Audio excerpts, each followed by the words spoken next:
Sony AI-ing and NFT-ing, Paramount plugs Unplugged, and some breathing exercises. Welcome to the Unlimited Supply Podcast, your daily music business TLDR in your ear, powered by 30 years of innovative thinking, agility and adaptability, problem-solving, AI proficiency, and the always reliable creative strategy and execution, and brought to you by No Disc, helping music, technology, and finance companies navigate the music industry, and partnered with Digital Music News. It's March 4th, 2025. I'm Lars Murray in NYC. It's Tech Tuesday, but before we geek out, remember last week when we said in reference to Sphere Entertainment's earnings call that you bury your bad news on Friday? Well, either Sphere decided the news was good or they needed a couple of extra days to shine up their presentation because they actually postponed that call until yesterday. Yesterday, they delivered what was mostly anticipated. They sold a lot of tickets, but they're going to have to pedal hard to outrun their operating losses, debt load, and expansion plans, which include Abu Dhabi and apparently new smaller venues that are currently being designed. There's still a lot of room for growth, with 55 shows booked for the first half of the year. By my math, that means that the Sphere is dark more than 2/3 of the time, so there are still a lot of dates to fill. Good news is that their advertising revenues were up. After all, the Sphere is just one big giant billboard, and they started to throw off ancillary content with a U2 concert movie, which apparently was very cheap to produce, so look for more of those from other artists. Elizabeth Dilts Marshall has the story over at Billboard. Here's a piece of unironic good news. The formerly mighty music media juggernaut MTV Networks may be utterly irrelevant to the music industry right now. It is certainly caught up in the chaos of Paramount's larger corporate woes, and the Paramount Plus streaming network may only seem to matter to fans of Yellowstone, Star Trek, and European Champions League football. But the good news is that MTV Networks just did a massive dump of shows from its live music archive onto the network. So now, if you want to bury your head in that soft, warm, comfy 1990s and 2000s sand, you can now binge over 100 episodes of shows like MTV Unplugged, including the Nirvana and Clapton shows, CMT's Crossroads, and VH1 Storytellers, without having to resort to janky Daily Motion bootlegs. And with the right subscription level, you can even buy your way out of commercial interruptions. Okay, let's geek out. The UK remains the primary battleground in establishing guardrails on AI and training data. Last week, we reported the heads of all three majors chimed in on the UK pending AI legislation, and on Friday, Lucian Grainge chimed in with an open letter. According to Daniel Tencer in Music Business Worldwide, The Guardian is reporting that apparently this pressure is starting to hit home on UK Prime Minister Keir Starmer. As we've said before, the UK is just one territory, but if it becomes a safe haven for uncompensated use of training data, it could be the barn door through which the horses escape globally. So there's a lot at stake here. Over at Sony Music, they aren't just trying to sue their way out of the world of AI. While the RIAA is taking on rogue outfits like Suno and Udio on Sony's behalf, global digital business head, old friend Dennis Kooker also announced Sony's first investment in an AI company. That would be Vermilio. No, Vermilio is not a TikTok influencer family. It's an AI company that allows for creation and tracking of AI-generated content to help ensure that the core data is protected and fairly compensated. The fairly part is up to humans. Dylan Smith has the details over at Digital Music News.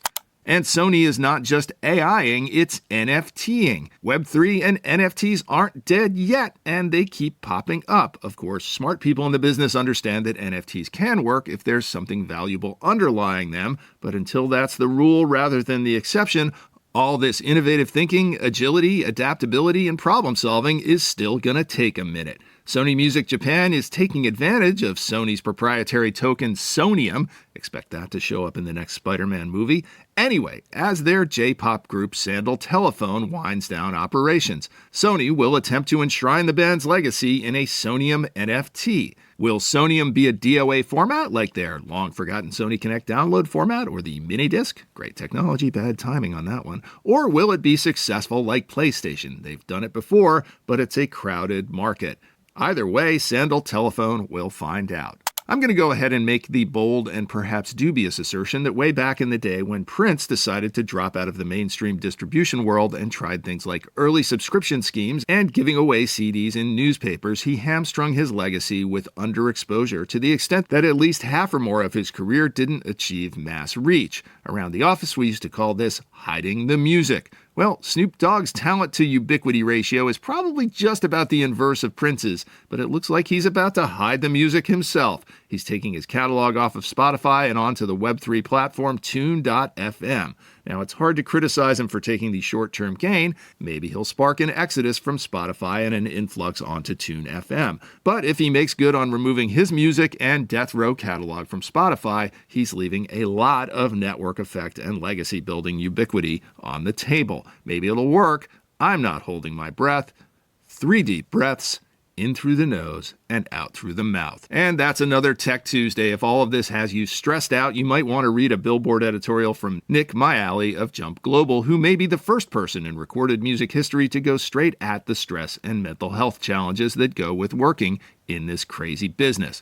The piece starts out with a laundry list of just about everything that causes stress for a worker bee or even an exec, and calls for investment in things like wellness programs for the greater good of the company.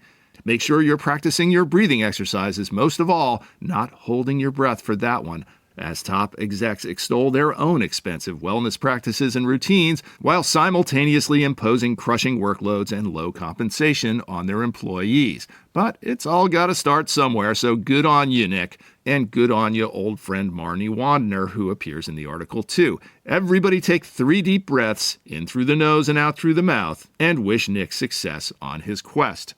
Support for the Unlimited Supply podcast is provided by RoyFi. If you need an advance to take your career to the next level, RoyFi has the best rates in the industry, the fairest terms, and no hidden agendas. RoyFi is mission-driven to give artists the independence they need. See if you're eligible for an advance at RoyFi. That's RoyFi.com. And by Hangout.fm. Hangout.fm by Turntable Labs is the new social listening platform where users connect, discover new music, and play over 100 million songs with their friends and family.